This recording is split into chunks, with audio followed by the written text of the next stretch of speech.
Agora sim. Tudo bom, Roberto? Oi, Roberto, tudo bem?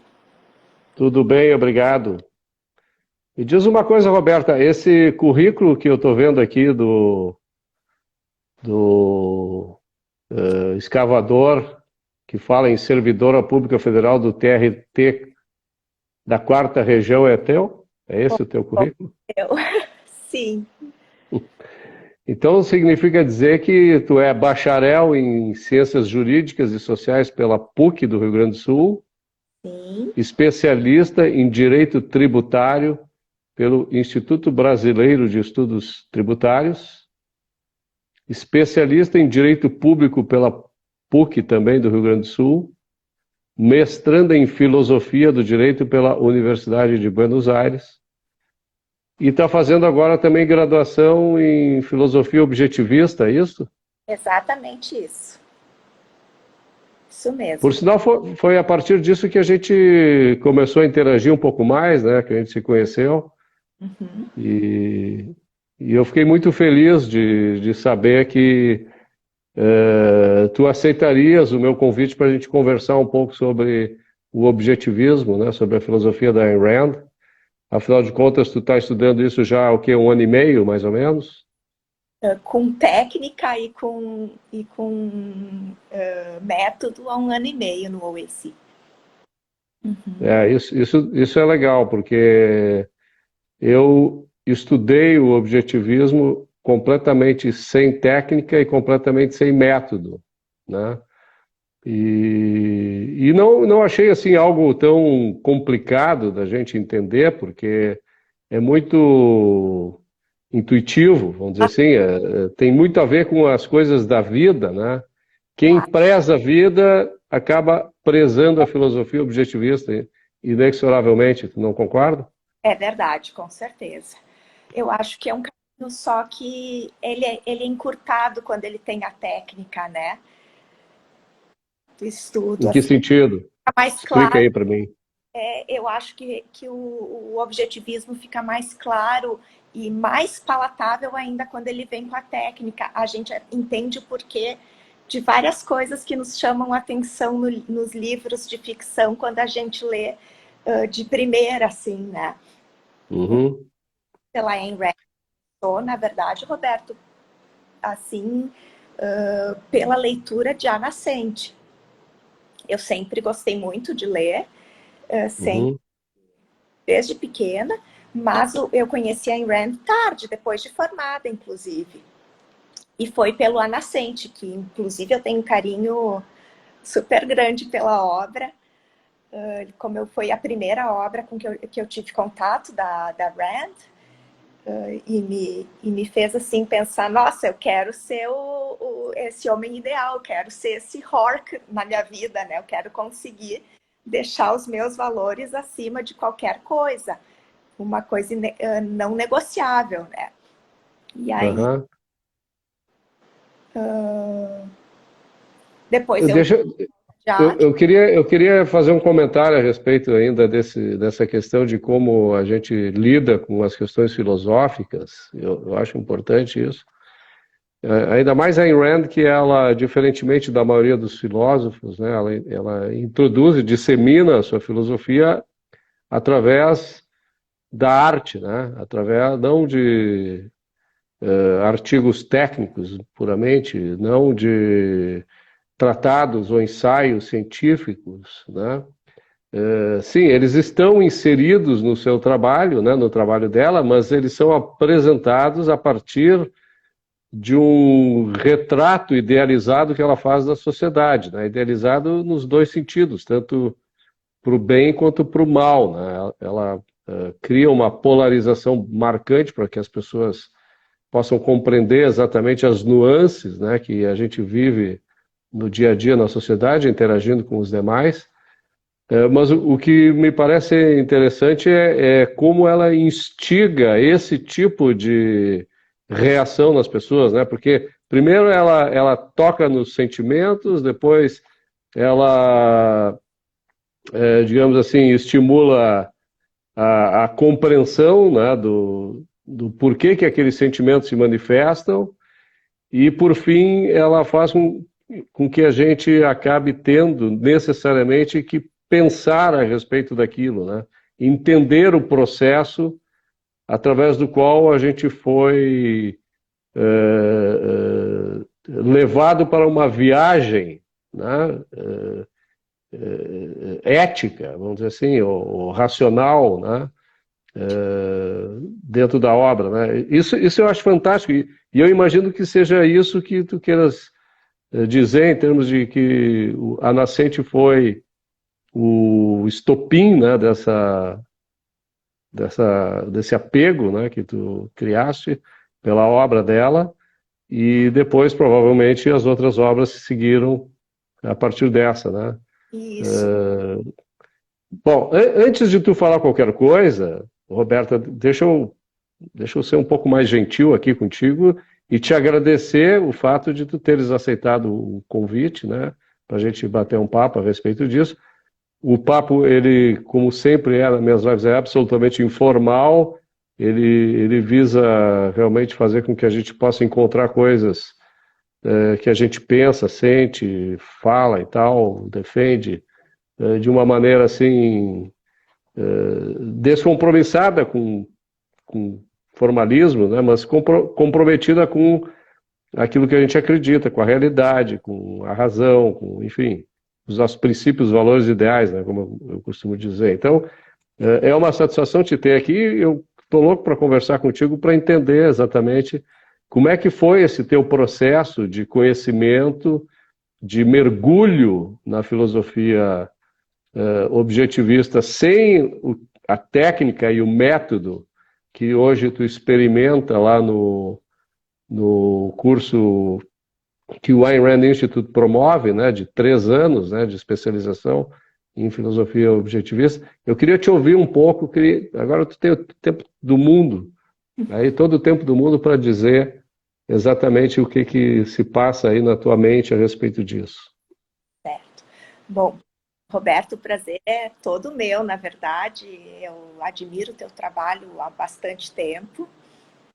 E é uma honra poder participar contigo de uma live, né? Já te comentei isso, e quando do convite, e agora, então, online. Então, como eu tinha dito, o meu primeiro encontro com o Rand foi, assim, desproposital. Se eu te disser como eu cheguei à obra, eu vou estar mentindo, porque eu não sei. Provavelmente, dentre tantos livros que a gente tem para ler, estava aquele também. Uhum. Li, mas foi diferente. A leitura foi diferente e o processo que gerou na minha cabeça de reflexão também foi diferente. Mas até então eu não entendia que ali dentro tinha uma filosofia, que ali dentro daquela obra de ficção tinha muito mais do que a palavra contida no texto, né? Que tinha toda uma filosofia de vida, né? E a filosofia para minha vida, o que depois que eu fui descobrir, né? Descobrir não, né? A gente raciocina e sabe que é aquilo. É uma descoberta, né? Porque às vezes a gente tem elementos que não conhecem que fazem falta para que o nosso pensamento se complete, né? Exatamente. E aí, depois eu li A Revolta de Atlas, que também é chocante, é maravilhoso. Como que um livro, né, escrito... Como ele tem sido vivo até hoje durante 7 décadas, né? Então, realmente o que ela diz não é só uma história, são valores, são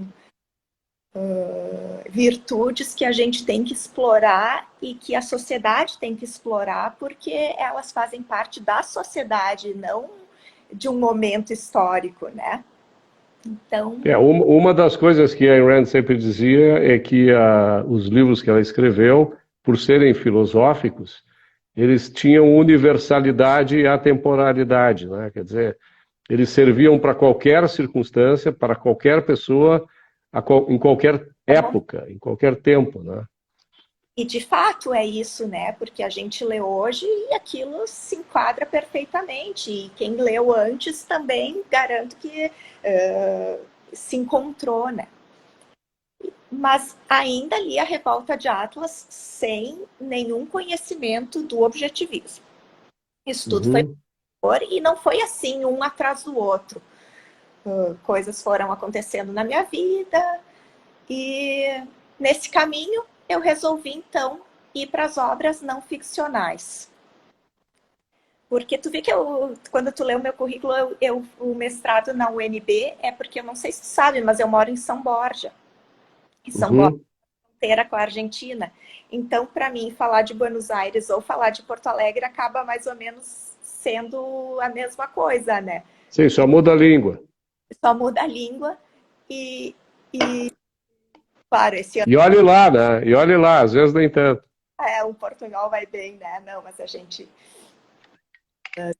vai bem também no espanhol. Então, é que então eu tive essa proximidade com Buenos Aires, até o meu contato com Rand, com as obras, nem foi em inglês, foi em espanhol, porque foi onde eu adquiri as obras, enfim, e comecei a ler. E nesse momento, então, eu conheci a Maria, A Maria Marte. isso, a Maria Marque, e, enfim, fui entrando no objetivismo como teoria filosófica por esse caminho mesmo, de, Uhum. das obras. Agora, me diz o seguinte, assim, eu queria tentar entender, e eu queria te deixar completamente à vontade, né, para isso. Eu queria entender de que maneira, primeiro, a nascente te tocou, quer dizer, o que tu identificaste nos personagens, o que cada personagem te dizia a respeito deles e dos valores que eles expressavam e de que maneira isso te tocava. E depois a gente fala um pouco também sobre a Revolta de Atos, porque a gente tinha combinado de falar sobre a ética segundo Ayn Rand, né, que seria o egoísmo versus o altruísmo, né, ou o autointeresse versus o autossacrifício e tal. E nenhum livro da Ayn Rand, no meu modo de entender, expressa melhor esse conflito, essa dicotomia, esse paradoxo aí que a gente enfrenta durante a vida, do que a nascente, né? Porque a nascente tu tens ali o Howard Roark, que é o herói, né? O personagem principal da obra, né? E tu tens outros personagens que representam ou o exato oposto do Roark, ou então tonalidades, né? Nuances, moderação, vamos dizer assim, entre elementos que é, Sim, que vão que lembrando, né? então eu queria que tu tentasse assim explicar um pouco sobre Não, essa claro. sistemática. O, o Peter Keating e o Howard, eles são esses opostos que tu referiste, né? Então, o que eu queria, quando eu li A Nascente, eu queria conseguir, ao longo da minha vida, chegar do que o Howard fez para ter os valores dele sempre preservados. Aquela parte do livro, dando um spoiler aqui para quem não leu, em que apesar de... Roberta, o pessoal está dizendo que está caindo direto. Tu está usando que tipo de conexão? Eu estou usando o Eu 4G, vou, porque mu- é eu melhor. vou mudar a minha aqui.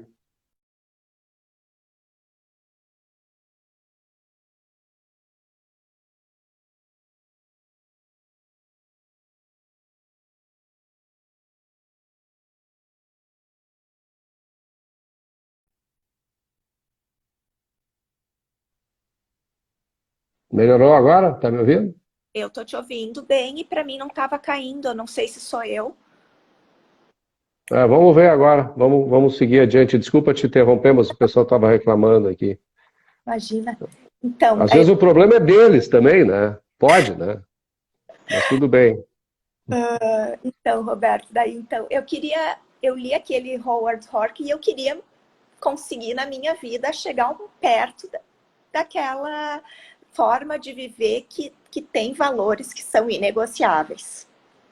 Uhum.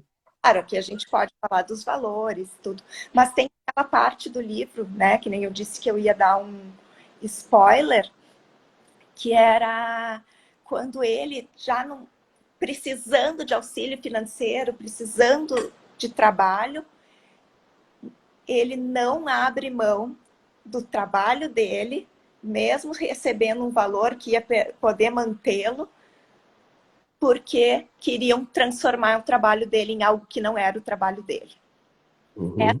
O livro eu acho assim fenomenal e eu que Quer sou dizer, o Howard Roark, para ti, ele...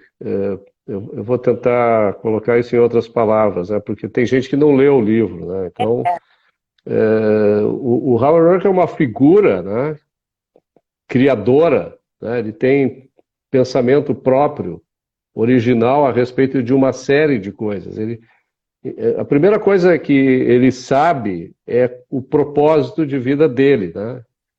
Ele sabe o que ele quer e ele sabe como chegar lá, né? É, e ele luta contra tudo e contra todos para que isso possa se realizar, né? Porém, ele enfrenta uma cultura, uma mentalidade adversa, né? Que impede ele de seguir adiante da forma como ele quer. Então, ele não consegue pessoas que financiem o seu trabalho para que ele consiga realizar aquilo que ele deseja, né?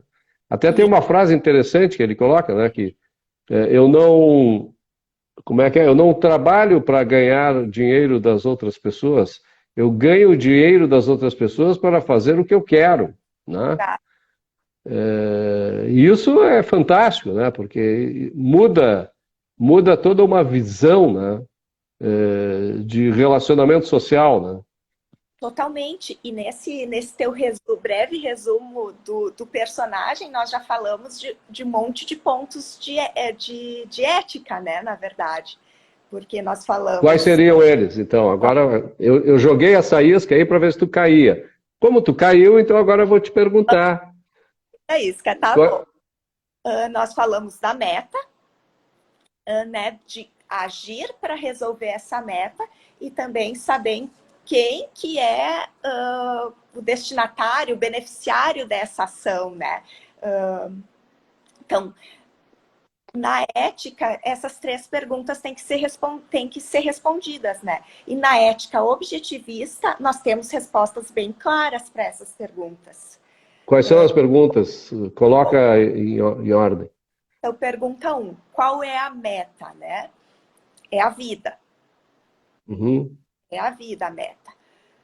Como alcançar essa meta? Como alcançar viver, né? É por meio da racionalidade. Uhum. E quem que é o destinatário dessa vida, né? É a gente O, mesmo. o destinatário, tu te referes ao beneficiário, né? É a gente mesmo. Uhum. E aqui é que entra toda a questão do egoísmo racional proposto, e muito bem proposto pela Rand, né? De que maneira isso entra aí? E voltando... Desculpa? De que maneira o egoísmo racional entra nessa, como solução desta fórmula, né? Porque a fórmula qual é? A gente tem uma vida, né? Quer dizer, essa vida ela requer um propósito, né? A gente precisa de um propósito, a gente precisa realizar coisas para que a gente possa viver. A gente precisa, para realizar essas coisas, usar a razão, que é a nossa única maneira de alcançar, de criar as soluções para isso, né? O nosso único instrumento, né? O uso da razão. E terceiro, tudo isso tem como propósito e como meio um fim único que é a nossa própria vida, né? e mais, a nossa própria vida e a nossa própria felicidade, né? Porque se a gente está falando em egoísmo irracional, eu digo, não irracional, e racional, né? Egoísmo racional, necessariamente a gente precisa agir para o nosso benefício, né? Isso me leva à questão, eu queria conversar contigo sobre as teorias de valor, né? Porque aquelas perguntas, elas envolvem uma visão teórica de valor importantíssima, né? Sem a qual a gente não consegue formular, digamos assim, as respostas adequadas para essas questões, né? Com certeza, o nosso código de valores, né? Então, voltando à questão do egoísmo e tudo que ele envolve, o que é o egoísmo racional? É uma preocupação, né, com o nosso autointeresse. Só que quando a gente fala egoísmo, né, Roberto, a gente sabe que a Rand é criticada por quem não lê Rand, porque o conceito de egoísmo, apesar de ele ser um conceito certo e é denotativo, né, um conceito de dicionário, que é preocupação com o próprio interesse, o autointeresse. Uhum. Mesmo assim, a gente sabe que no imaginário popular a palavra egoísta soa mal, né? Não é bem vista. Agora mesmo, nessas resoluções de ano novo que a gente vê na internet, o pessoal É. é egoísta, o pessoal quer... E isso se... O cara que sai por aí abraçando os outros, contaminando os outros, é um egoísta, né? Para essa turma, né? Para essa turma é um egoísta, né? Porque afinal ele é um brutamontes que só se preocupa consigo mesmo, né? É. E está se lixando para os outros, né? Como se é, egoísmo fosse tu agir de forma irracional, violando os direitos dos outros, violando o bem-estar alheio, né? Exato. Tirando o que é dos outros para usufruir, para ti sem merecimento. Enfim, é uma série de ações de sacrifício alheio que alguém impõe para os outros, né? Que são confundidas com egoísmo puro e simplesmente, né? Exato. Mas a Ayn Rand, ela coloca o racional exatamente para... Bom, já que vocês entendem que egoísmo pode ser isso, então existe um egoísmo que não é isso. É isso. Que é o, Né? né? Que é o egoísmo racional. Que é o Porque egoísmo racional. Que essa leva ao que o egoísmo racional? Como é que tu definirias isso? diferença é justamente isso, né? No altruísmo, a palavra aqui que é importante quando a gente fala em egoísmo é sacrifício, né? Por quê? Porque altruísmo é quando a gente se sacrifica pelos outros. Já no individualismo, né, a gente quer que os outros se sacrifiquem, sofram sacrifícios por nós. Então, vale Não tudo. necessariamente, né? O individualismo, eu não concordo com essa definição de que Tá? no individualismo a gente quer que os outros se sacrifiquem pela gente, se sacrifiquem pela gente. Eu acho que Esse sacrifício. faz parte do processo.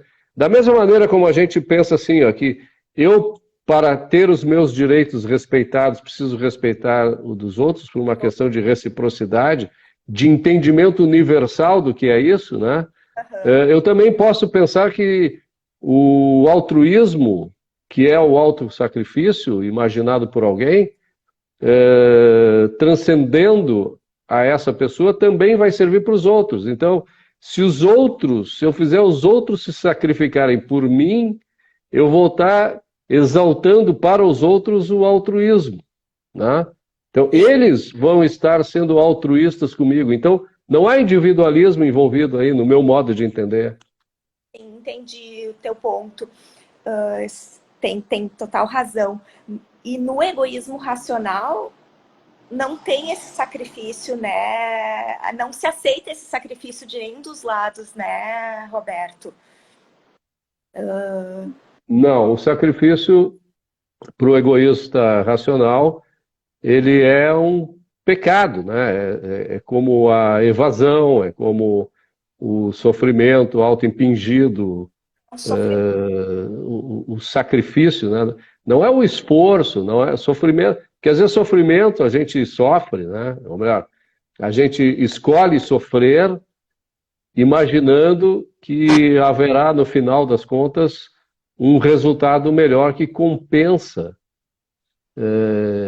isso que tá se vendo aqui, né? O pessoal está dizendo que não está dando para acompanhar, porque está muito ruim o sinal. Eu tô te vendo bem, tu tá me vendo bem? Pois é, para mim não falhou nenhuma vez. É, bem para mim. Talvez o problema seja no receptor, né? Então vamos continuar. Tá. De qualquer maneira, vai ficar gravado, vai estar à disposição no Instagram, no Facebook e também no YouTube, tá? Para as pessoas que quiserem acompanhar depois, tá? Então, e a técnica aqui está dizendo que está funcionando, tá bom, tá? Então, vamos voltar a essa questão do... Isso eu acho importante a gente destacar, porque se a gente está falando em egoísmo e altruísmo, né? Sim. Em como é que autointeresse, né, e autossacrifício, né? A gente tem que entender o seguinte, assim como o egoísmo, tu podes definir ele de maneira contraditória, né? Não, o egoísmo é eu fazer o bem para mim. Ah, não, mas também é fazer o mal para os outros, né? Não necessariamente. Eu posso, para fazer bem para mim, fazer bem para os outros, né? Esse é o egoísmo racional, é o egoísmo que respeita os direitos de todos os envolvidos. É o tal do jogo ganha-ganha, né? É o ganho. Aquele que o cara ganha e impinge ao outro uma perda, né? Normalmente é um ganho imerecido, né? Porque ou o cara utiliza a coerção, a força, a fraude, etc., né? A trapaça, a mentira, o roubo, enfim, isso é um ganho imerecido, né?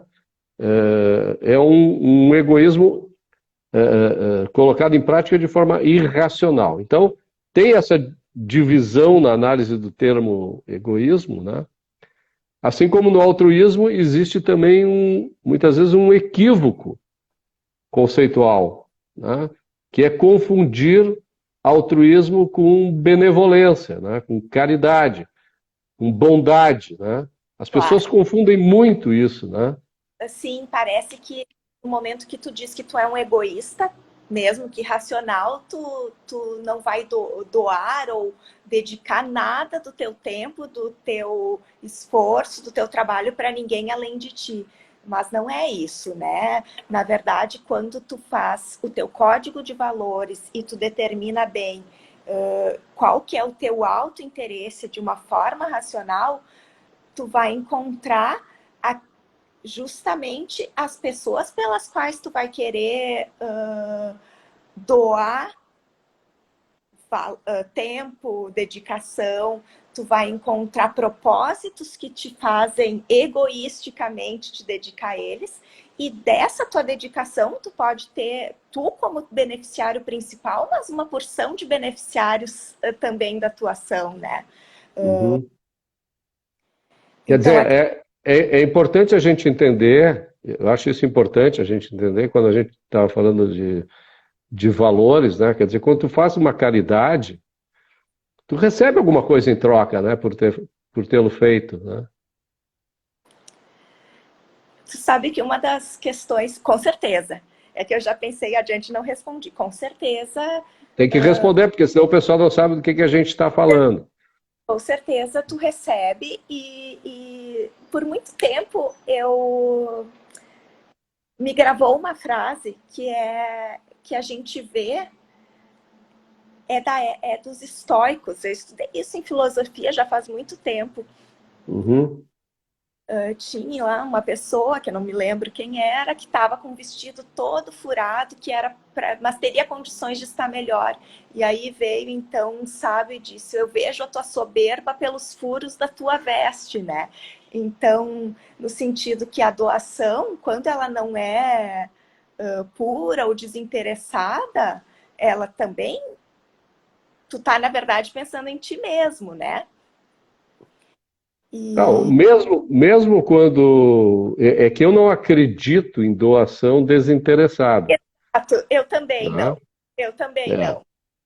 Eu acho porque eu acho importante a gente destacar aqui que quando a gente fala em ética, a gente está falando em padrão de valor, né? A gente está falando em valores, né?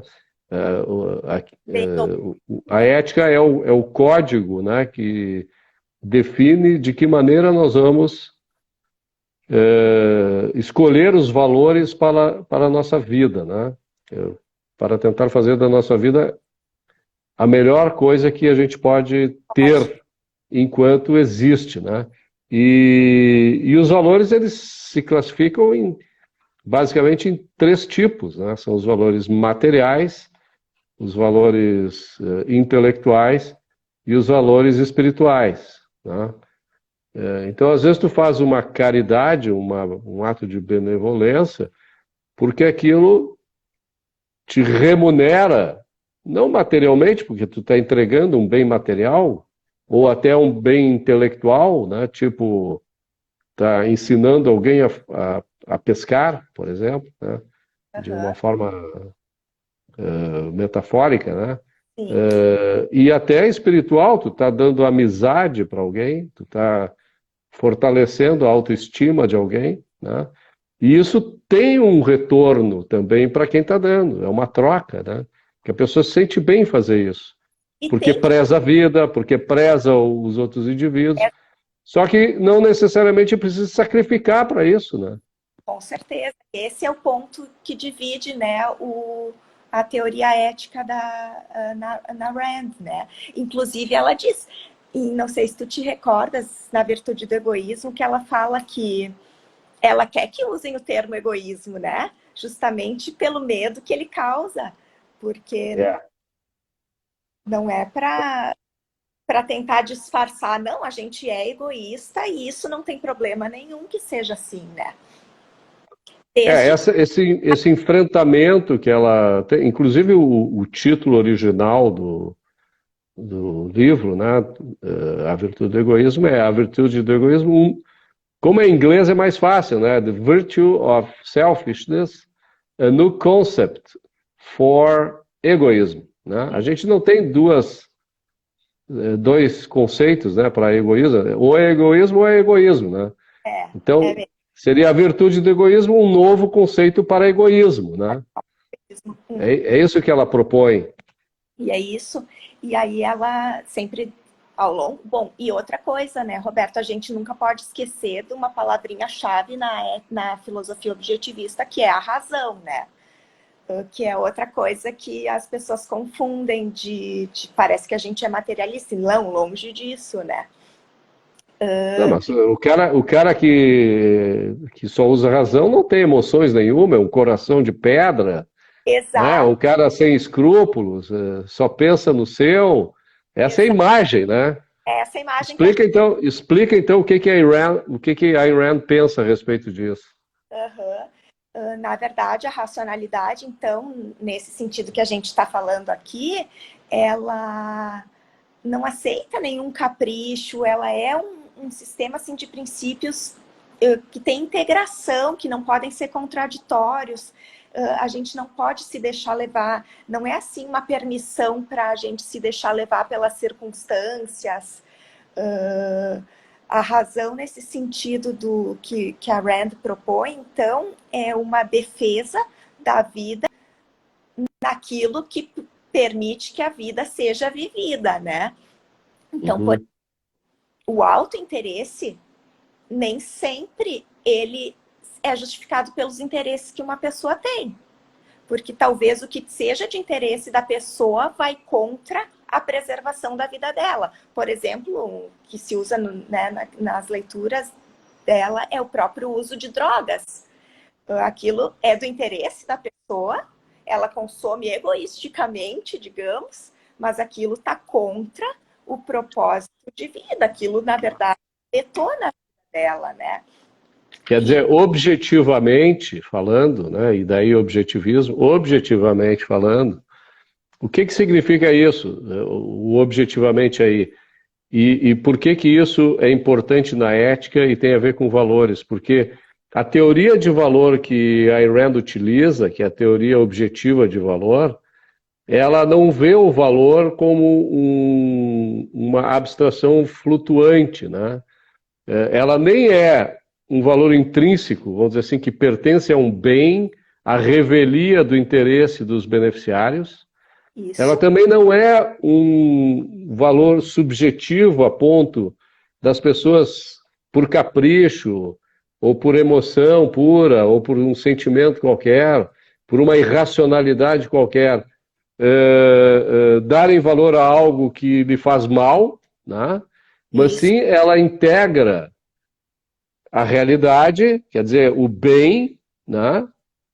Com a consciência da pessoa, ancorando essas duas coisas num padrão de valor moral identificável, né? E no caso do objetivismo, é a vida e a felicidade da pessoa, né?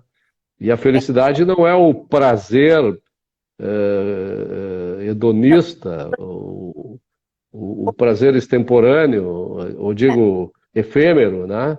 Isso, É sempre de longo prazo. exato, são interesses de longo prazo e que são ações responsáveis, né?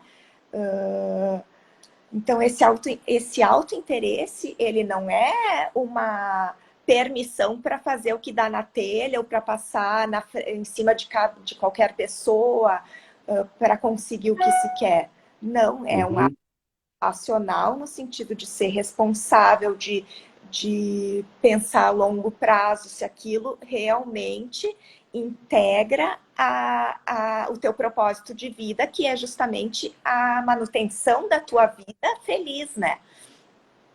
É importante, eu acho, a gente destacar com relação às drogas, né, como tu trouxeste aí o assunto, e a droga como é um valor negativo, né, na vida de uma pessoa, porque se a razão é o nosso único instrumento para que a gente possa interagir com a realidade, né, para descobrir, criar, produzir, adquirir, despender aquilo que vai fazer com que a nossa vida prospere, né? Com que a gente floresça e a vida prospere, vamos dizer assim. A partir do momento em que tu usa uma droga que faz com que tu te evada da realidade, que diminua a tua consciência, então isso vai contra todos esses princípios, né? Logo, indo contra esses princípios que te permitem uma vida melhor, é algo imoral, é algo que vai contra a ética do egoísmo racional, né? Então, apesar disso, o objetivismo, tu, a Ayn Rand e tal, nunca se imaginou que a gente devesse proibir que as pessoas façam mal para si mesmas, né? Sim. Quer dizer, quem quiser se suicidar, que se suicide, né? Claro. Vai fazer mal para a sua vida, encerrando a sua vida, e ainda vai fazer mal para os outros. Quer dizer, talvez seja o pior. Bom, alguns podem até gostar, né? Tem muita gente que se matasse, as pessoas gostariam. Mas aqueles que a prezam, né? Sofreriam, sem dúvida alguma. Então, o suicídio, que seria anular completamente o principal valor de uma pessoa, que é a própria vida, né? Impossibilitando, obviamente, a busca da felicidade, é algo que é permitido, mas não é desejável, né? Não é aconselhável, como é o uso não é aconselhável o uso das drogas pelo mesmo motivo, né? Claro, falando em drogas como um exemplo, né? Porque tem muitas drogas que são usadas e são benéficas para algumas. Benéficas, Exato. claro. Mas o que tu falou tem numa. Mas aí também, já aproveitando o que tu está falando, por exemplo, a gente sabe que tem uma vacina aí que está combatendo a Covid-19, né? E a gente pode chegar à conclusão de que o valor intrínseco dessa vacina é enorme, né? Ela vai acabar com o vírus, né? Ou com a doença, né? Mesmo assim, da mesma forma como as drogas a gente não quer proibir, mesmo assim, aquele bem ele não pode ser imposto, né? Não pode haver coerção quando se quer colocar isso à disposição da sociedade, né? É opção de cada um, né? Porque aquela questão é importante, né? Ok, isso é um valor para quem e para o quê, né? O para quem é mais fundamental do que para o quê, né? Porque eu é que decido, né? Sobre a minha Se eu vou própria. usar aquilo ou não. E mais, né,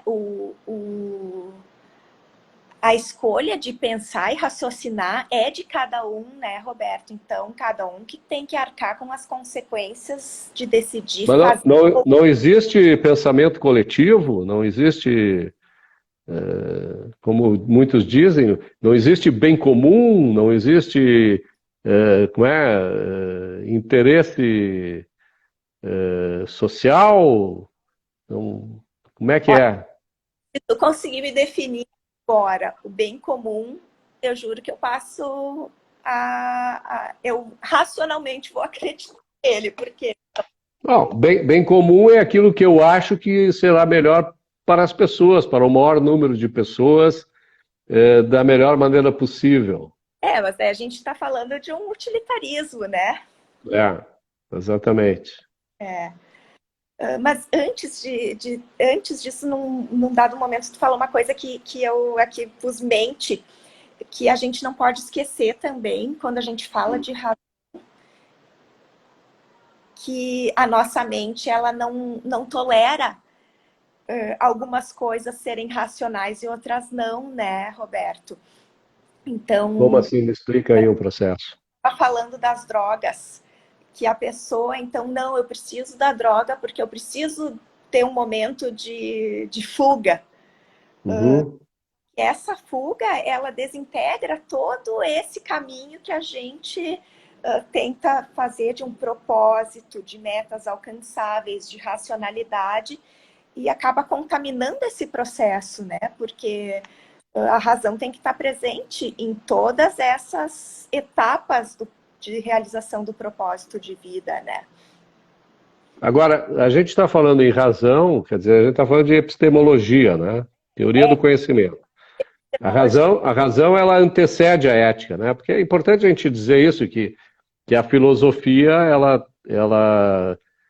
tem uma hierarquia, né? Ramos hierárquicos bem Sim. definidos que vão se sobrepondo, né? E criando, digamos assim, uma escadaria, né? De avanços, né? Não, eu acho ótimo falar isso, nem que No- seja brevemente, né? então fala. Porque agora, principalmente, a gente acaba chegando muitas vezes na política sem passar por esses primeiros pontos, né? Quais Então, seriam eles? nós temos a metafísica, né? Uhum.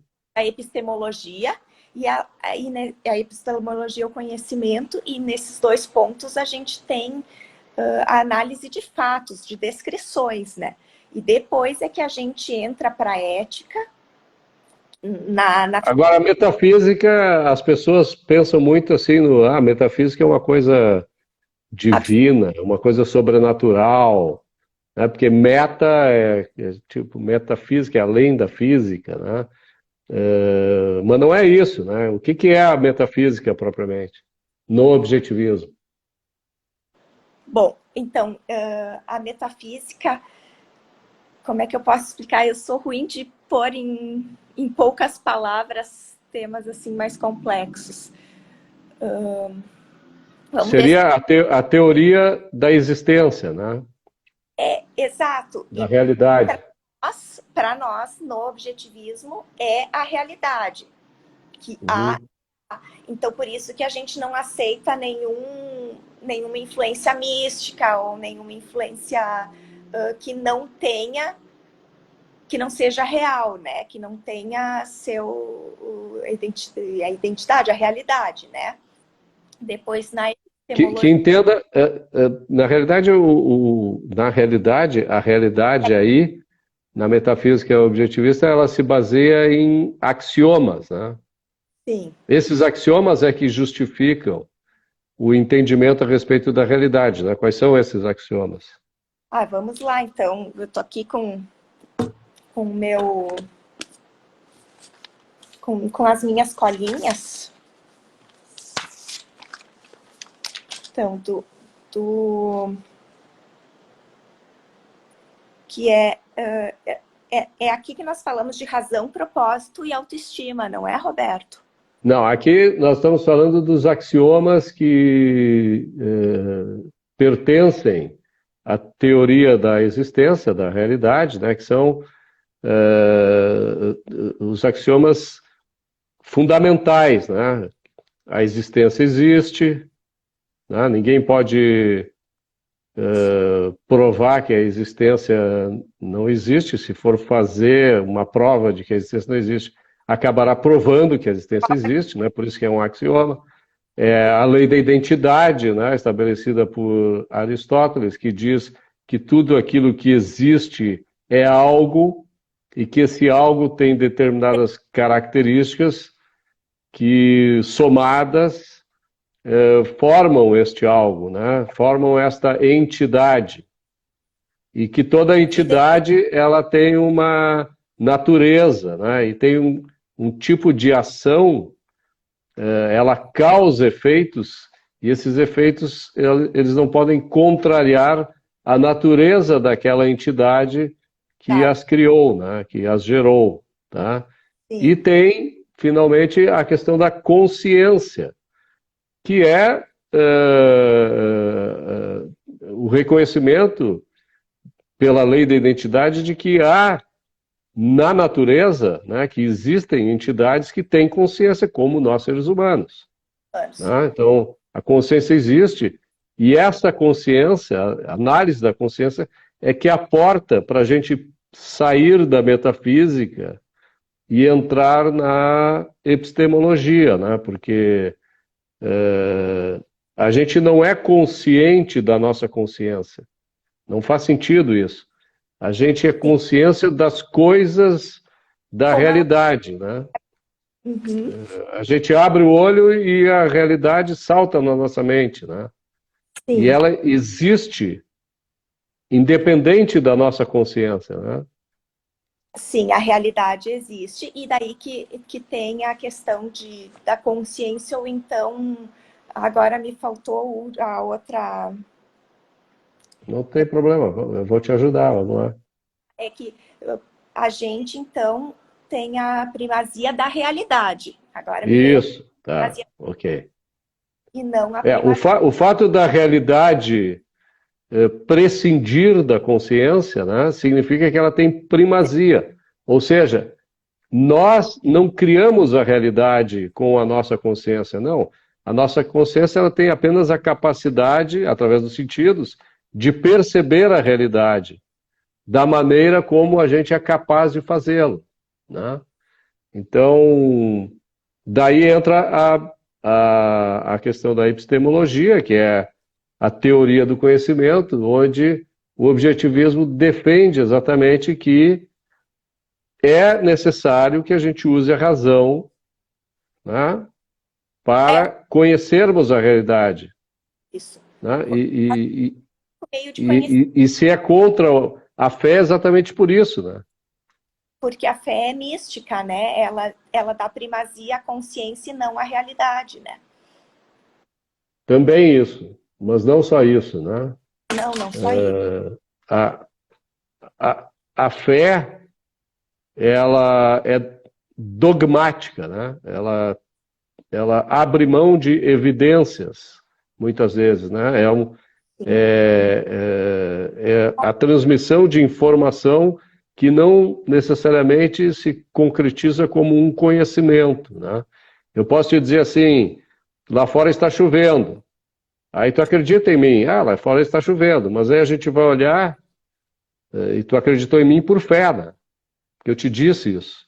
Mas se tu for abrir a janela e olhar lá fora, tu vai ver que tem sol, se fosse dia, né? Então, a fé pode te levar a tirar determinadas conclusões equivocadas. Inclusive, pode te impedir de ver a realidade como ela é, né? Sim, ela te evade da realidade, né? E por quê? E a razão, o uso da razão, como é que se dá? Tu falaste lá no início isso, quando tu disseste a forma que tu estás aprendendo o objetivismo agora. Quer dizer, existe técnica e método, né? Sim, a razão, então... Como é que a gente relaciona a nossa razão, a nossa consciência, com a realidade para que ela se transforme em conhecimento e permita que a gente use esse conhecimento para criar os valores necessários que a gente vai falar depois lá na ética de novo?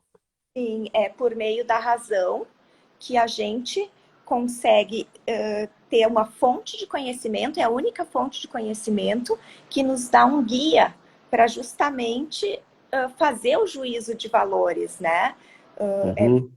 Ela é uma técnica. Tá, mas esse conhecimento, como é que a gente sabe? Porque, vamos lá, na epistemologia, a gente tem que responder duas perguntas, né? Como eu sei e como eu sei que eu sei, né? Como eu sei e como eu sei que eu sei, falando de teoria do conhecimento, o que me responde essas perguntas? Como é que eu sei e como é que eu tenho certeza de que o que eu sei é aquilo mesmo? Pela evidência. Que a gente obtém de que maneira? A evidência, a gente...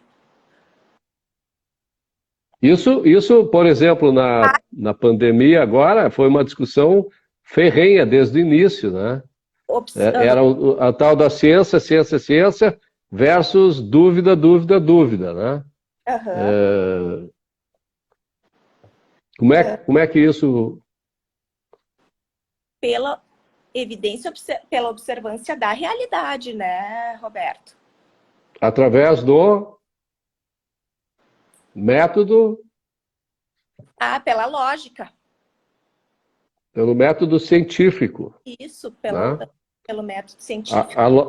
Porque o conhecimento, para que a gente possa ter certeza, para que a gente encontre a verdade, ainda que essa verdade ela possa ser modificada com adições, né? Vamos dizer, a gente encontra uma verdade e não quer dizer que essa verdade ela não possa se modificar, se aprimorar, ou a gente ter mais conhecimento a respeito dela, né?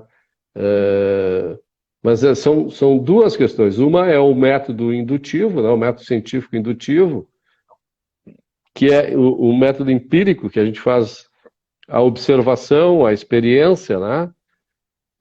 E o método dedutivo, né? Que é a dedução lógica, que é a checagem daquilo que a gente observou com as premissas lógicas para saber se aquilo realmente é algo válido, né? Logicamente válido. Então, o aprendizado, o uso do conhecimento, ele exige que a gente tenha uma análise científica, eu não falo aqui científico como, por exemplo, para a gente observar tudo tem que ter um microscópio, ou um telescópio, ou enfim, um equipamento qualquer, não. Os nossos próprios olhos podem solucionar. Se tu vai atravessar uma rua, né? Se tu não olhar para o lado para ver se vem um carro, que é um método científico que tu deve utilizar para atravessar uma rua, né? Se tu simplesmente atravessar a rua sem olhar para o lado, tu vai ser atropelado. Então, o método científico te exige que, ok, vem um carro, e aí tu vai usar lógica. Bom, se vem um carro e se eu for atravessar aqui, eu serei atropelado, né? Porque é óbvio, né? Então, essa relação de formação de conhecimento é que vai nos permitir entender quais são os elementos da realidade que, interagindo com a nossa consciência, nos permitirá criar os valores necessários para satisfazer a nossa ética, né? Uhum. Ficou claro isso? Eu expliquei direito? Sim, sim, sim. Foi bem. Eu tô aqui pensando.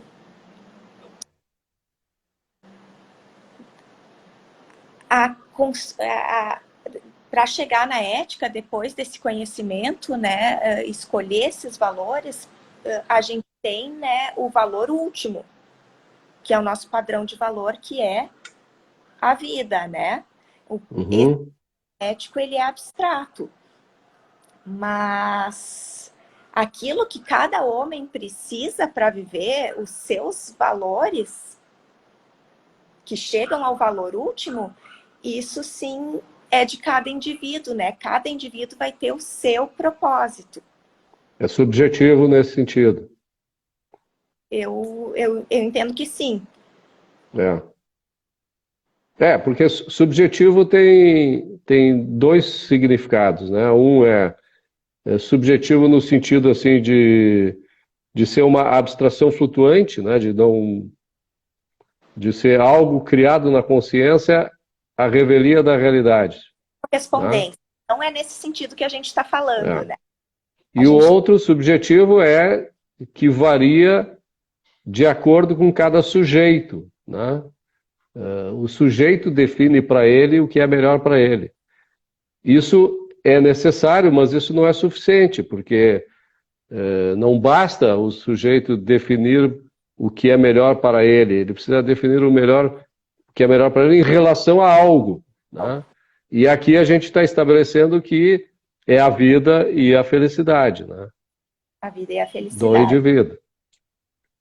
Sim, sempre pensando em si, ainda que a gente, pensando na nossa felicidade, gere felicidade para muitos ao nosso redor, né? Como é que isso acontece?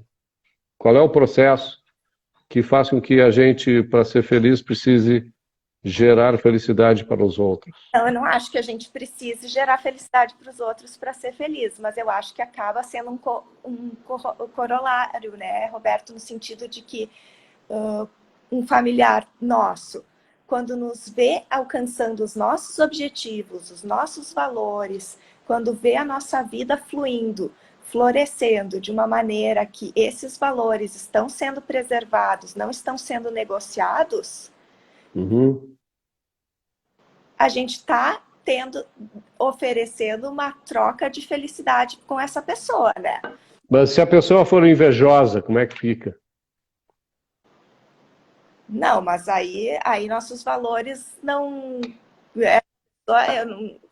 nós não precisamos ter preocupação com essas pessoas que não correspondem, que não compartilham dos mesmos valores que nós, né?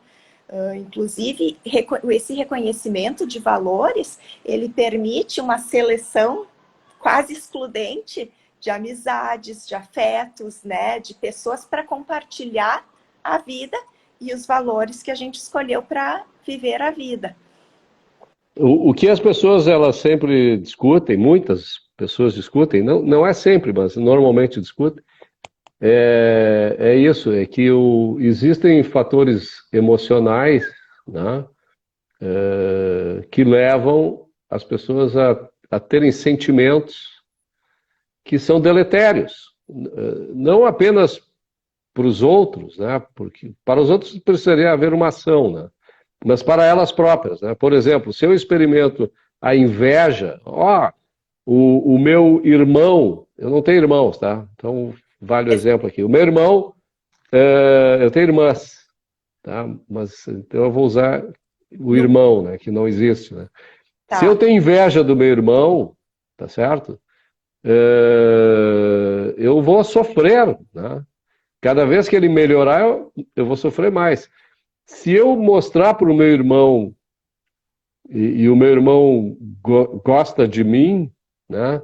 Se eu mostrar que eu sofro com o bem-estar dele, né? Porque eu sinto inveja, eu vou gerar nele um sentimento também, se ele não usar do egoísmo racional adequado, que é o da culpa, né? Quer dizer, pô, eu sofro com inveja e o meu irmão então vai sentir culpa por ele ser um cara tão produtivo, um cara tão feliz, né? Isso vai acabar se ele, como eu disse, se ele não tiver a capacidade de colocar a emoção dele no seu devido lugar, quer dizer, ele perceber que, não, eu não tenho por que me sentir culpado porque o meu irmão, outro que é invejoso e fracassado, não consegue resolver os problemas dele. Eu vou viver a minha vida, né, e vou tentar ser o mais feliz possível. Se eu puder ajudá-lo para ele superar as dificuldades que ele tem de lidar com os seus próprios sentimentos, com os seus ressentimentos, com as suas frustrações, com a sua improdutividade, vamos dizer assim, Né? então esse cara é um herói, né? Esse cara é um herói, né? É esse o Howard Roark do A Nascente, é esse o Hank Rearden, né? Do... Do A Revolta de Atlas, ou o John Galt, ou o Francisco d'Anconia, Uhum. né? Do A Revolta de Atlas. É, As pessoas têm raiva dessa turma, né? com certeza, a gente vive mais com Peter Kittings do que com Howard Hawks, né? Quem são os Peter Kittings? Tem São, gente que não lê o livro, né? Não adianta tu dizer Peter Keating. Para mim, tudo bem, mas tem gente que não sabe quem é o Peter Keating. são os brutamontes que passam por cima de quem for, são os que entendem que o interesse é aquele imediato, que Que usam qualquer meio para atingir determinados fins. para atingir os fins que entendem como desejados, né? Tem o É. desejo da razão nesse caso. Quer dizer, é o cara movido por capricho, por baixa autoestima, né? O cara que precisa mostrar para os outros as suas realizações, porque não é suficiente ele ser feliz com aquilo que ele alcançou, né? É, a E, autoestima, e- e- ele não isso tem. tem aos montes por aí, né? Nossa, se tem, né? Se tem, né? A autoestima. E a autoestima tem a ver com a mente, né? Tu tem que saber que a tua mente é capaz de tanto que a tua autoestima vai ser elevada, né? A gente estava falando tu chegaste a falar em racionalidade, né? A gente está falando em ética, e a Ayn Rand, ela elenca 7 virtudes morais Uhum. que a gente precisa desenvolver para alcançar essa felicidade desejada na nossa vida, né? Quer dizer, a felicidade, ela não cai do céu, né? Ela não brota em árvores, ela Não. precisa ser construída, né? O que é a felicidade para Ayn Rand? Explica aí para gente. Então é a Eu estou te regra. botando numa prensa, hein? Eu estou fazendo o teste de OAC contigo aqui. Mas vamos lá, então. Vamos listar as virtudes, que é a concretização dessas virtudes que deixa uma vida feliz, né? Mas o que Então, que é uma vida feliz antes? Me explica o que que é o que que é ser feliz, o que que é felicidade para Ayn Rand? felicidade para Ayn Rand, no meu ponto, no que eu entendi da filosofia, é Uhum, justamente tu alcançar o teu propósito de vida, uhum, né? É um respeito pelos teus valores, um respeito por ti, é uma realização de todos os teus valores concretamente no teu dia a dia, né? E quem uhum. vive o objetivismo acaba fazendo isso, né? Acaba tentando realizar esses valores todos os dias em busca de uma vida feliz, né? Feliz. Mas tem um ingrediente aí que não foi mencionado. Porque, ok, o estado de felicidade, que é o estado aquele em que a gente percebe, né, que realizou todos os propósitos que a gente desenhou para a vida da gente, e não é a vida, né, é cada momento, né, quer dizer, eu posso ficar feliz por ter conseguido atravessar uma rua movimentada, por exemplo.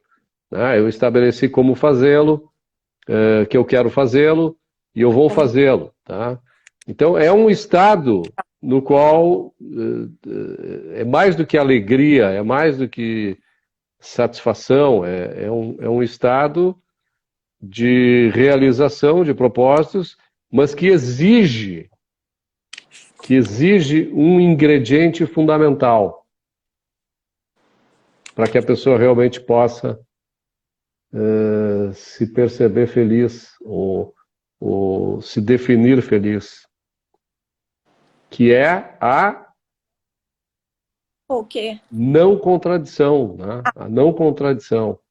Sim, tu só vai ter essa realização desses valores com uma vida estruturada, não contraditória, né? Sem evasões, né? Por exemplo, tu não pode ser feliz se tu ganhar o imerecido, né? Não, É e daí aquele negócio, tu só vai ser feliz se tu botar de noite a tua cabeça no travesseiro e dormir tranquilo.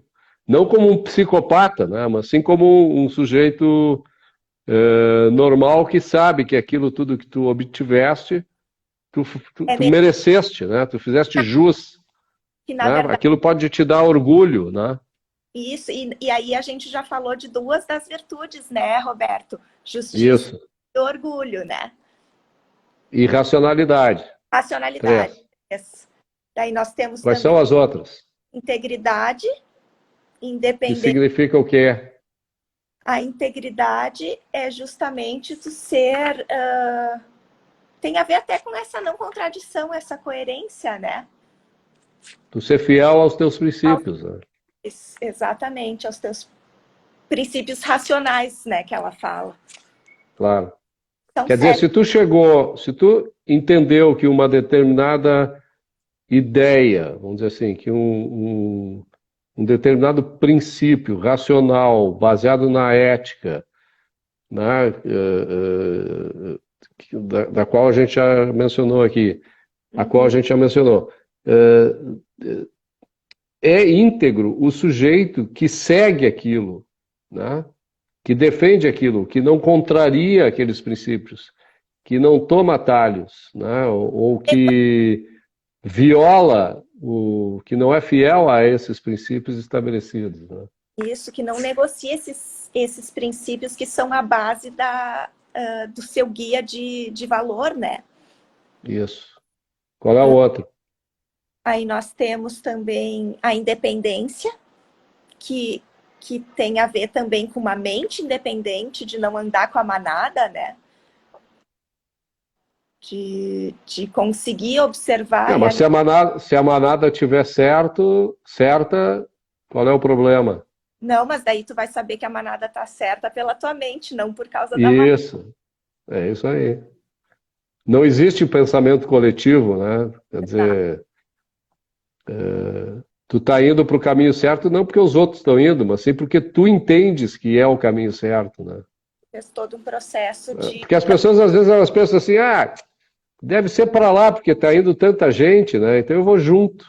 Quando vê, Mas não era isso, né? lockdown, né?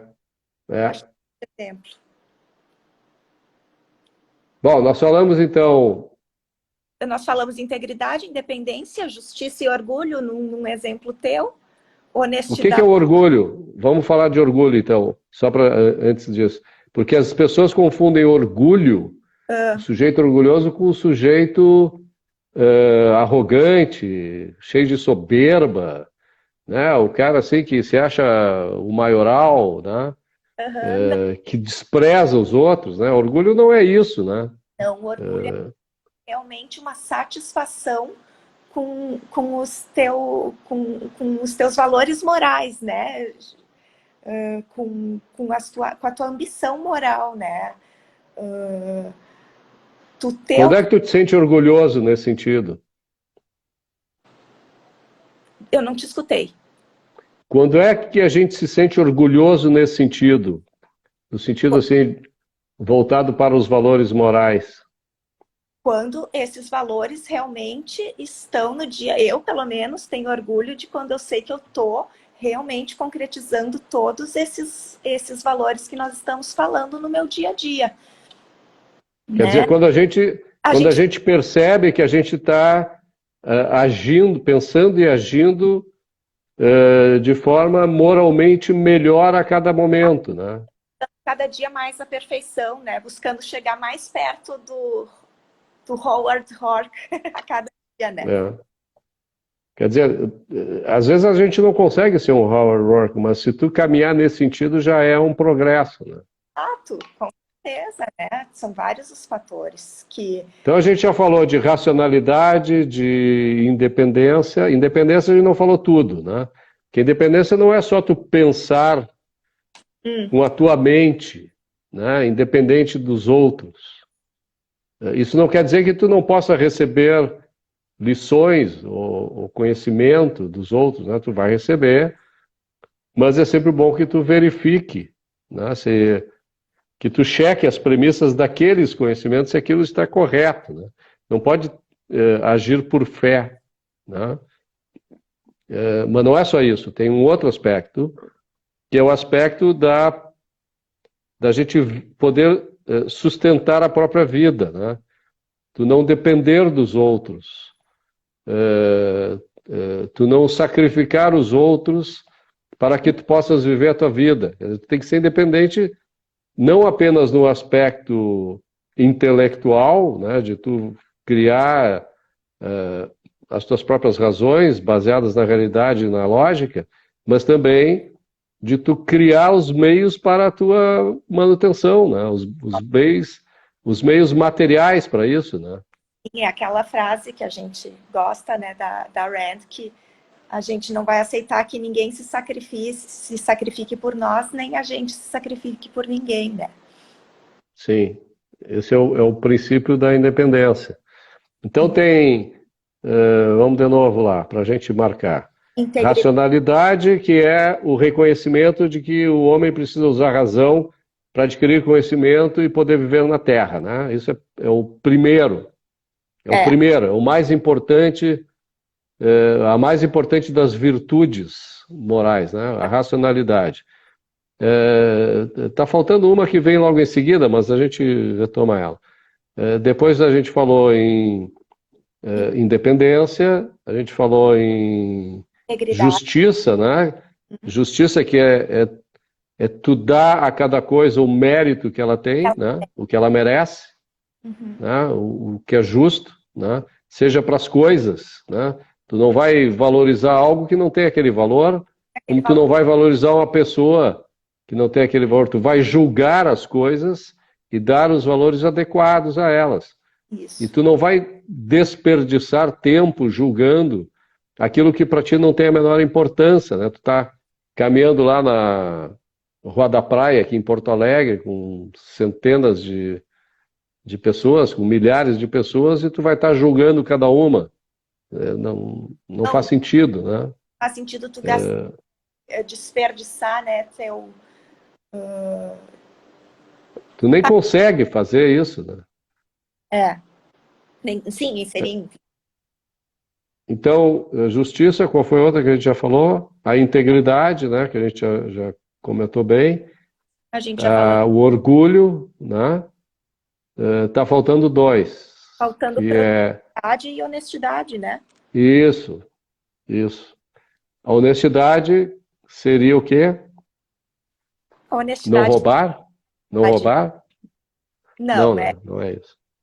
realidade, né? Tem a ver em não fechar os olhos para a realidade, não se evadir da realidade, né? Saber que A é a gente querendo ou a gente não querendo. Então seria a gente não mentir para a gente mesmo, Não mentir para a gente em mesmo. primeiro lugar, e também não mentir para os outros, porque é feio, né? Porque é um ato imoral, né? Certeza. E o último é A produtividade. que, segundo a Ayn Rand, depois da racionalidade, é a virtude mais importante, porque sem produtividade nenhuma das outras tu consegue realizar com efetividade, né? Porque como é que tu vai julgar algo, por exemplo, adquirir, se tu não produz nada que te gere valor, que tu possa retribuir ao valor que aquela coisa que tu está julgando tem, né? Como é que tu vai ser independente se tu não produzir nada? Né? Como é que tu vai ser honesto contigo se tu tiver que viver sem produzir, vivendo dos outros? Não, tu tá te enganando, né? E assim por diante, né? Como é Sim. que tu vai ser orgulhoso sem produzir nada, né? É pelo teu trabalho que tu consegue criar os valores materiais que tu precisa para concretizar o teu valor primordial, que é Os a vida. outros valores, né? É que a vida ela é formada de três tipos de valor, né? Que são o valor material, o valor intelectual e o valor espiritual, né? As pessoas falam assim, mas a gente não tem coração, a gente não acredita em Deus, né? Eu não acredito, não sei se tu acredita, Não acredito. imagino que não, né? Então a gente é desprovido de espiritualidade, o que é uma bobagem, né? Eu duvido alguém ser mais espirituoso, vamos dizer assim, ou mais espiritualizado do que eu, tá? Eu sei que eu tenho dentro de mim um espírito, mas não é um espírito desses, um Abstrato. fantasma, né? Não, o meu espírito é a minha consciência, é como eu vejo o mundo, como eu reajo com o mundo, é tudo aquilo que eu crio de valor para os que vivem comigo, que merecem viver comigo, né? Tipo Como... amizade, tipo amor, tipo Uhum. paixão, tipo simpatia, enfim, A são justiça valores abstratos, né? e a forma como a gente age com as pessoas depois que a gente reconhece o valor que cada uma tem na nossa vida, né? Com muito mais dedicação, com muito mais reconhecimento, porque a gente sabe que, ou a gente entende que a vida é essa aqui, né? É para a gente e para as pessoas que têm valores com quem a gente compartilha que a gente tem que se dedicar. Por sinal, tu escreveste um artigo aqui para Zero Hora, né? Né? Uhum. Sobre o Faz quanto amor. tempo isso? Uns 6 meses, eu acho. Foi no dia 12 Quando é que foi isso? Foi no dia dos namorados, dia 12 de É junho. Dia dos Namorados. Faz mais ou menos 6 meses, então, 7 meses. Explica um pouco para mim a concepção, a concepção do artigo, por que tu escreveste aquilo, o que aquilo representa. O amor racional. Tu sabe que eu acho que eu já tinha o amor racional como objetivo de vida antes de conhecer a definição de Rand. Eu até escrevi isso num texto do objetivo o Matheus, dizendo isso, que para mim o amor só podia existir, o amor entre duas pessoas, entre casal, no caso, com uma pessoa que compartilhasse dos mesmos valores, das mesmas premissas de vida do que eu. E hoje, mais madura, com mais caminho andado, eu não tenho nenhuma dúvida de que é assim. E de que só pode ir para frente sendo assim. Então, agora, a Ayn Rand, ela ia além, né? Para ela, o amor não era só duas pessoas, né? sim, que tu quer, que história tu quer contar?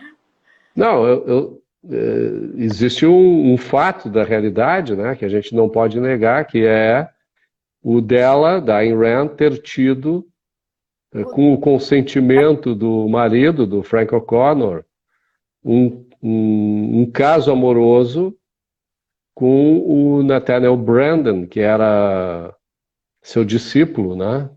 E também difusor das ideias, né? Lá nos primórdios do movimento objetivista, né? Mas, Que também era casado e também teve o consentimento da sua esposa para que houvesse essa relação extraconjugal consentida, né? Por quê? Porque Ayn Rand via nele, e isso a gente vê na própria revolta de Atlas, né? Por exemplo, a Dagny Taggart, ela tem múltiplas relações, né? Porque ela consegue se vincular aos seus heróis através dos valores que ela entende que seriam fundamentais para a sua vida, né? Assim como eles, né? Então, o Nathaniel Branden, a Ayn Rand, o Frank O'Connor e a Barbara Branden, eles dividiam valores comuns e essa relação ela só se rompeu efetivamente quando o Nathaniel Branden não quis. não foi íntegro, né? Não foi íntegro no sentido de não foi íntegro e mais, porque ele rompeu esse vínculo, né? Amoroso e não foi honesto também nas suas relações, porque ele acabou tendo um terceiro caso amoroso, uma outra pessoa, sem contar nem para a sua esposa e nem para a Ayn Rand, com as quais ele tinha um compromisso ético estabelecido, Mas, né? exatamente, né? Nessa relação entre os quatro, houve integridade e honestidade. Quando fugiu dessas virtudes, a relação ficou incompatível. Se E desintegrou, sem dúvida. a ver E com assim acontece com a gente no dia a dia, né? Com as pessoas que a gente convive. No Facebook, então, é uma barbaridade, né? Porque o que a gente vê assim de falta de honestidade, integridade, produtividade, racionalidade, enfim. Uhum. Então, às vezes, tu ingressa num debate, numa conversa, numa discussão, e daqui a pouco tu vê que tu está lidando ali com uma pessoa que não está nem sendo honesta, nem sendo íntegra, nem sendo produtiva. Produtiva no sentido de criar valor, né? Seja que valor for, pode ser uma ideia, né? Uma frase, um argumento que vai te enriquecer, né? Com Não, a certeza. pessoa acaba se tornando deletéria, agressiva, falsa. São, Esse é um exercício legal de fazer, eu gosto de fazer isso. são relações. De experimentar como as pessoas reagem, né, com os seus vícios a determinadas virtudes, né? O cara que é íntegro, que defende aquilo assim, sem abrir mão de uma vírgula da sua ideia, ele acaba enfrentando todo tipo de ataque, né? Numa sociedade que é pragmática, que é imoral e antes disso tudo é irracional, né? Não consegue usar a razão adequadamente para chegar às conclusões devidas a respeito da realidade, né? Com certeza. Me conta um pouco do teu curso. Tu faz 1 ano e meio que tu está aprendendo, é todas as sextas-feiras, né? É o Como é que primeiro funciona? das sextas-feiras, né? Que era o estudo que é o estudo da filosofia objetivista. Nesse segundo, Uhum. eu estou fazendo só o writing. Ah, Eu como usar o conhecimento para escrever melhor, né? parece isso. Então, esse tem um outro formato, essa parte do curso, com menos aulas, Uhum. leituras e mais prática, né? Mas eu sou auditora, né, Roberto, Sim. do OAC. Ah, sim, auditora, tu é ouvinte, né, na realidade. E Na, eu, na, tra- na tradução por português seria ouvinte. e eu agora, quarta-feira, o Matheus e eu vamos fazer começamos agora nessa quarta um outro curso, Hum. Objective Standard, de Londres, né? Também sobre a de artigos filosóficos. Quem é que está dando esse curso? Esse curso é do. Ai, agora me fugiu o nome, Roberto, pelo amor de Mas Deus. qual é a instituição? É do Objective Standard. Ah, tá. É do Craig. Do Do Craig. Craig Biddle. Sim, é do TOS, TOS, The Objective Standard. Isso, O, o Craig Biddle, que é isso. muito bom, ele é bom teórico. Eu Eu gosto gosto dele. dele também. Ele tem bastante material no YouTube para quem se interessar também. Uhum. E de que maneira prática, vamos dizer assim, tu já falaste um pouco disso, mas eu queria que tu dissesse assim, para quem está nos ouvindo e para mim também, como foi duro, digamos assim, tu adotar uma determinada filosofia como essa, que a gente estava conversando, na tua vida? Como é que, o que que tu enfrentou para conseguir ter todas essas 7 virtudes? Se não tem todas elas ainda, Tá? está em andamento, né? Está em construção, né? Como é que isso funcionou para ti? E se eu te disser que a dureza era viver uma vida sem essas Uhum. virtudes? Mas isso em termos de resultado, né? Não sei se só em resultado. Eu, por incrível que pareça, eu acho que é uma. Eu vejo a minha vida mais leve, sabe? Mas É, não, eu sei porque para mim é o seguinte, é como tu tá no meio de um oceano, né?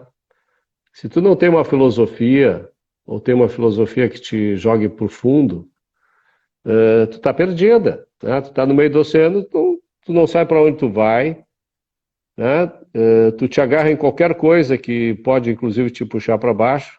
Tu pode te abraçar até num tubarão daqui a pouco. E a filosofia, ela acaba sendo, como para muitos é a religião, né? Uma boia, né? Uma boia salva-vidas. Ou seja, tu te agarra num conjunto de ideias que são premissas, né? Princípios, valores, ideais estabelecidos de uma forma organizada, como tu falaste, né? Técnica, sistematizada, de forma metodológica, né? E se tu tiveres aquilo dentro da tua mente, como um guia, efetivamente, não que tu vá consultar um guia a todo momento, não. Tu tem que compreender aquilo e botar aquilo no teu subconsciente e recorrer ao teu subconsciente para agir adequadamente com base nisso. Tu não vai ficar pensando a cada momento o que fazer, quer dizer, tu não vai ficar escolhendo Não, né? Valores, princípios claro, e tal, a cada circunstância. Tu já tem eles. Basta tu segui-los. Isso é um alívio, é um alívio. num sentido. Mas às vezes a gente tende a ser meio pragmático, né? Que significa para ir para um caminho mais fácil, aparentemente, tu abre mão daqueles princípios, joga fora os princípios e tu, para atingir um determinado fim, tu usa qualquer meio, né? É, eu acho até que, no meu caso, assim, não é tanto que eu acho até que eu não uso qualquer meio, mas sim a gente acaba criando uma certa bolha, né? E convivendo com pessoas que compartilham dessas mesmas premissas, desses mesmos valores, né? Uhum. Isso, isso acaba acontecendo sem sombra de dúvida, pelo menos comigo é assim. Então dá para eu entender que tu tá mais feliz hoje do que tu já foi, por causa disso. Com certeza, com certeza. Eu não tenho nenhuma dúvida nessa resposta. Legal. E E aí, o que mais tu quer nos contar, Roberta? Fala. não, Que- não, eu quero, na verdade, convidar quem não conhece a filosofia objetivista e a leitura, então, dos livros de ficção, num primeiro momento, vale muito a pena. Vale realmente, Os transforma livros de ficção seriam, em primeiro lugar, na ordem, né, que eles foram escritos, o Cântico. o Cântico, que é super pequenininho, né? Dá para ler É o numa... Cântico ou é o We the Living? Não, o We the Living foi o primeiro. Foi o primeiro, depois o Cântico, Depois o Cântico, depois... depois a Nascente e depois a Revolta de Atlas. Tu percebeste que a evolução literária dela tem a ver um pouco com a sua trajetória de vida? Porque We the Living se passa na Rússia, né? Uhum, Na União Soviética, né? É quase que como uma espécie de autobiografia. ela. Depois, o Cântico trata de uma sociedade autoritária onde a palavra eu inexiste, né? Uhum, tem os números Então, ainda trata vamos dizer assim, do coletivismo, né? que ela viveu, né? Uhum. Que ela viveu. Aí ela migra para os Estados Unidos, não no sentido, ela já tinha migrado, ela foi em 1926 para os Estados Unidos, né? Ela escreveu o We the Living em 36, se eu não me engano, ou 37, não me lembro direito. É, eu não me lembro. Ela migra em termos literários, né? A história que ela conta se passa nos Estados Unidos e aí ela já deixa para trás o coletivismo como foco do seu assunto e trata do individualismo, Isso. né? Através da história do arquiteto, o Howard Roark. E depois, por último, a Revolta de Atlas, né? E Roberto, desculpa, Não, é isso aí. quero fazer uma pergunta, porque para mim foi assim, a leitura inicial já foi uma mudança de vida, mas tu já releu esses livros depois da... Não, eu li a Nascente, até, deixa eu ver, não, ele não está aqui, mas eu li a primeira versão da Nascente, se eu não me engano foi de 1991, tá? Eu li lá na época, em 1991, e li, antes da Nascente eu li a Revolta de Atlas, tá? Em 1988. Eu passei 4 dias lendo. E foi num carnaval até chuvoso lá em Jurerê. Passei enclausurado no quarto, abaixo de chuva, e li o livro todo. Primeiro eu li os discursos, porque realmente eu não conseguia vencer a história, né? Comecei a ler a narrativa Uhum. do romance e aí eu sou meio ansioso, né, com essas coisas, eu quero saber logo do que se trata. Aham. Aí folhei para frente e vi que tinham dois discursos, um do, do Francisco d'Ancona sobre o dinheiro, Hum. depois eu vi o discurso do John Out. Galt e fiquei encantado com as ideias ali, né? Muitas das quais eu já compartilhava, mas não tinha nem de perto Aham. aquilo sistematizado na minha mente, né? Aquilo me tocou, mas muito mais do que me tocou, aquilo me instruiu, né, de uma forma assim nunca vista.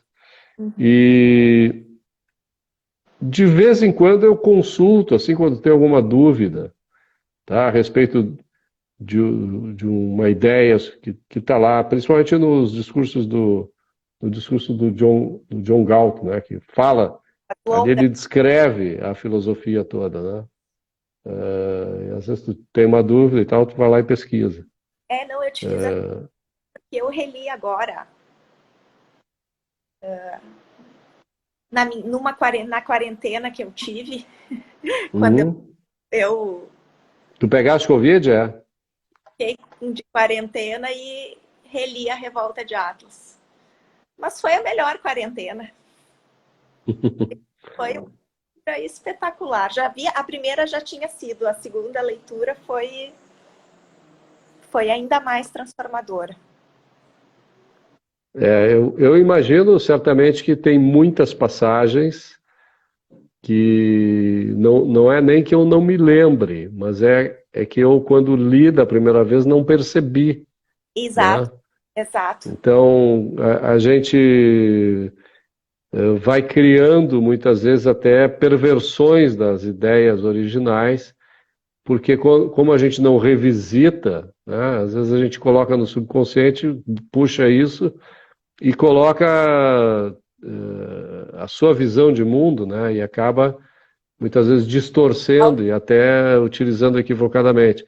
Mas É. como não sou filósofo, como eu não sou professor, como eu não sou nada disso, então eu não tenho assim nenhum compromisso formal e tal com a perfeição na colocação das ideias. Eu acho que a maneira e o conteúdo que eu transmito, ele pelo que eu tenho ouvido, Uhum. eu- absolutamente fiel àquilo que a Iran desejava, né, ou entendia. Tem coisas que eu discordo dela, inclusive, coisas que eu acho que ou é muito exagerado, ou também tem ideias que não são adequadas e que até ela mudou depois, ao longo do tempo. Outro dia eu vi por sinal, é muito interessante, eu até recomendo também no Ayn Rand University, que é um aplicativo, né, Ayn Rand University, não é esse o nome? Um É. aplicativo que tem da Apple ou do Android. Tem uma entrevista que a Glória Álvares faz com o Harry? Harry Binswanger, Uhum. principalmente, né?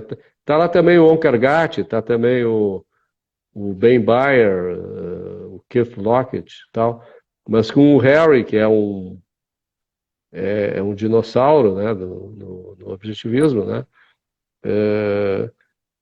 E eu vejo que tem coisas que a Iran dizia que ele não concorda e que eu concordo com ele, Uhum. né? Tem vários aspectos assim. Essa série é E boa, né? é muito boa. Ela toca. São 5 vídeos, né, básicos, que cada um toca num dos ramos da epistemologia. Por sinal, a gente só falou de 3, né? A gente falou da metafísica, da epistemologia, da ética, não falou absolutamente nada da política, ou seja, a gente não falou de governo, né? E também não falou da estética, né? Que também é importante, né? Mas isso a gente pode fazer numa outra oportunidade, o que é que tu acha? Com certeza podemos. Tá bom? Prazer. Tu ficou à vontade? O papo A foi bom? primeira live, né, Roberto? Eu sei. É difícil. É Eu sei difícil. que é Eu difícil. E eu não tenho eu tenho um pouco de timidez, eu não sou essa pessoa de falar assim em público. Mas Eu também sou super tímido, mas eu já sou mais experimentado nessa, vamos dizer assim, no enfrentamento, né, da timidez, do público, das ideias, né, que às vezes foge, a gente quer dizer um negócio e não vem aquilo, né? Então a prática ajuda bastante, né? com, com E eu certeza. espero te ajudar nesse sentido. Foi uma Esse grande. é o propósito. Na realidade, esse é o propósito das lives que eu tenho feito, né? Normalmente são com pessoas que têm muito a dizer, tá? Mas que ou ainda não tiveram essa experiência e têm dificuldades, né? Ou as pessoas não conhecem, Uhum. né? Por N fatores, ou porque é muito jovem, ou porque é uma pessoa que não gosta de se expor, enfim.